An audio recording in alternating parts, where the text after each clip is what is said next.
maseve enganyima kwana ndikudzaya zimwana ansatwa wena zimbonile afamba na samtwana zimbonile mabaraka zimbonile mabaraka baba we ungabona yena ukatekile mani umbonanga van'wani va ku tshika le nyangami ya wena xi rhandza mahungu van'wani va ku tshika le nyangami ya wena xi rhandza ku hleva van'wani va ku tshika le nyangami ya wena xi rhandza vukubyakuba le kumbe ni nga tshiki nsati wa mi ku tsakisa n'wina van'wani va ku tshika le nyangami ya wena xi rhandza masiyoni van'wani va ku tshika le nyangami ya wena xi rhandza tinyanga van'wani va ku tshika le nyangami ya wena xi rhandza ku phahla ni kumbe ni nga tshiki nsati wa mi ku tsakisa n'wina munhu wa ntima a ku swe munhu timhaka ta mina nga ti chavi munhu wa ntima a ku swe munhu timhaka ta mina ta n'wi lumaluma munhu wa ntima a ku swe munhu timhaka ta mina ta n'wi sweka ye n'wina mina ni nga tshiki nsati va nga ku tsakisa n'wina mi lava ni sungula hansi ku gangisana ma swi tiva ti vuya njhani mi lava ni sungula hansi ku gangisana swi lava timayizele ni lava ni sungula hansi ku gangisana swi lava xivindzi n'wina ye n'wina ni nga tshiki nsati va nga ku tsakisa n'wina ni ku wena swi ku dlaka wena swi ku mamandzaka wena swi ku yevulaka wena swi ku swekaka wena swi ku dlaka wena swi ku mamandzaka hayi mina ni nge tshiki nsati va nga ku tsakisa wena ni ku wena swi ku dlaka wena swi ku mamandzaka wena swi ku yevulaka wena swi ku swekaka wena swi ku dlaka wena swi ku mamandzaka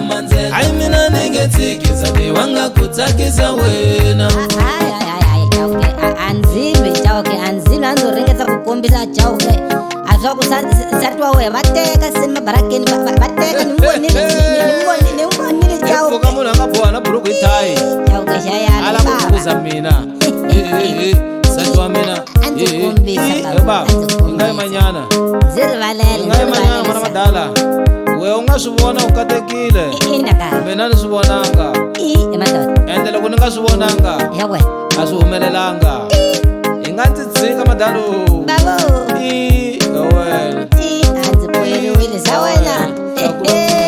hayi wena u nga mu vona mabarakeni mpela famba ni sithoye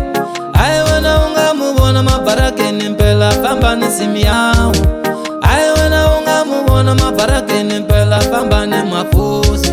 hayi mini tingena kwini mina hi kuma ni mu vonanga u katekile we makwerhu wena nga n'wi vona endla vugangu u katekile we makwerhu wena nga n'wi vona maziyonini baba u katekile we makwerhu wena nga n'wi vona endla vugelegele hayi mini tingena kwini mina hi kuma ni mu vonanga u kota ni ku nghena latrina maseve xifuva xi tele mahungu u kota ni ku tloka buruku maseve xifuva xi tele mahungu u kota ni ku toka maxindela maseve xifuva xi tele mahungu hayi mini tingena kwini mina hi kuma ni mu vonanga ni ku wena u nga teka ntsumi maseve swinene swa wena ni ku wena u nga teka ntsumi maseve hi ku bela mandla ni ku wena u nga teka ntsumi maseve hi lombeni na hina hayi tingena kwini hi ku hi swi vonanga ni ku wena swi ku dlaka wena swi ku mamandzaka wena swi ku yevulaka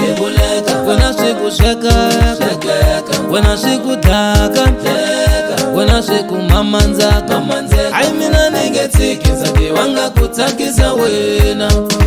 ni ku wena swi ku dlaka wena swi ku mamandzaka wena swi ku yevulaka wena swi ku swekaka wena swi ku dlaka wena swi ku mamandzaka hayi mina ni nge tshiki nsati va nga ku tsakisa wena ni ku wena swi ku dlaka wena swi ku mamandzaka wena swi ku yevulaka wena swi ku swekaka wena wena swikudlaka wena swikumamandzaka hayi mina ningetsikisa tiwanga ku tsakisa wena. Baba a ndzi yo poyiliwa hi Chauke. Ndzi ringeta ku mi byela leswaku nsati va teka mabarakeni seniya xo yala swo ni byela nsila baba xi ni byela nsila baba u swi twa. Rhandza ku khulumela u tshama na u kawukela minkarhi leyi hinkwayo